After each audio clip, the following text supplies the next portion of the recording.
Welcome back to my channel cooking tales with Ranjita. बड़ी जाइथिबा रुटी आ पनीर मसला को लेकिन कैफे स्टाइल गोटे बढ़िया ब्रेकफास्ट केमती बनैबा आज मु तार रेसिपी आपण मन सहित शेयर करी। मुझे दुईटा रुटी नहीं रुटी रे गोटे चामच शेजवान चटनी स्प्रेड करवा। शेजवान चटनी बदल रे आपण पिज्जा सॉस कि टमाटो केचप भी यूज कर परिबे।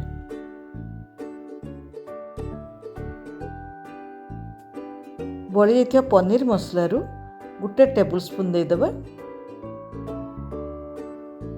गोटे टेबल स्पून पनीर मसला रे 7-8 पीस पनीर क्यूब हबो। किछि स्वीट कॉर्न को बॉयल करके रखिछि सेथरु गोटे चामच देदेबा। और चीज किछि देदेबा। जति कि चीज आपन को भल लागिवो सेति कि चीज आपन देबे। ओरिगानो स्प्रिंकल करदेबा। ये आपन चाहिए चिली फ्लेक्स भी दे पारिबे, किंतु शेजवान चटनीटा राग थाए बोली मुझे चिली फ्लेक्स देनी। ताको एमती टिके हाथ रे प्रेस करके रखिबा।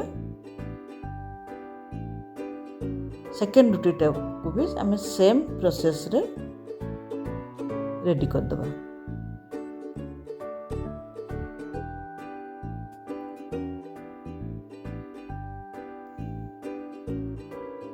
गोटे ग्रिल पैन लो फ्लेम रे गरम करके गोटे टीस्पून रिफाइन ऑयल दबा।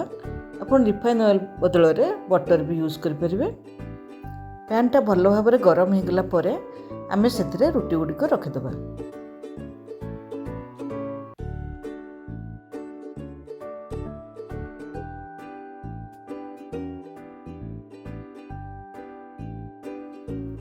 गोटे स्पैचुला रे रुटी गुडी को टिके प्रेस करनबा। एबे ताकू 5 मिनिट पई लो फ्लेम रे कवर करके रखिबा।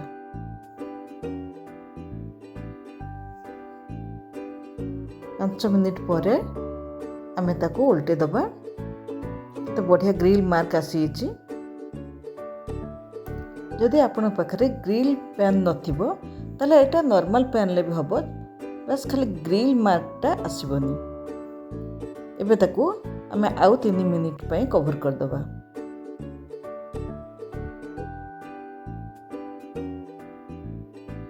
ताकू गोटे प्लेट को बाहर कर नबा। एबे ताकू काट नबा। अपन चाहे ताकू न काटिकी सेमती भी खाई परिबे, किंतु काटी देले टिके भलो देखा हबो आउ खाइबा पई इजी हबो। केते कम समय रे आउ खूब सहज रे कैफे स्टाइल रो हमर एते बढ़िया ब्रेकफास्ट रेडी हो गला।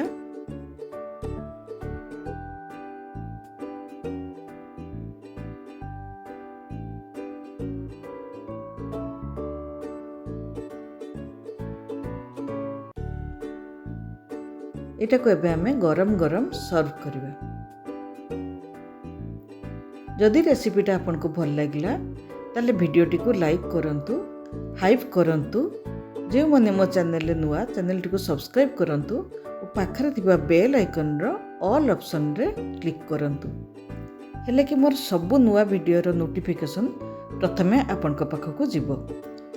ताले देखा हबो नेक्स्ट गुटे नुआ वीडियो रे।